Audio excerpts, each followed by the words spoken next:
Everyone has a story in life.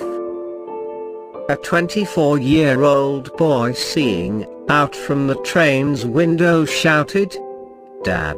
Look, the trees are going behind." Dad smiled, and a young couple sitting nearby looked at the 24-year-old's childish behavior with pity. Suddenly he again exclaimed, "Dad! Look, the clouds are running with us."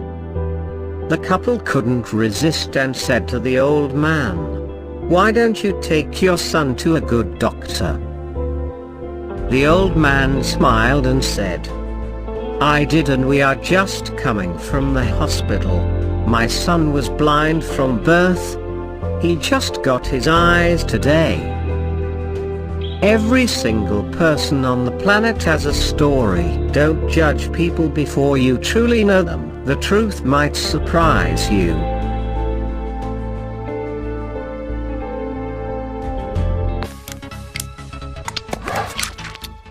Story Inspires YouTube channel. I hope you liked this video. If you are new on this channel, please click on the subscribe button and leave your comment in comment box.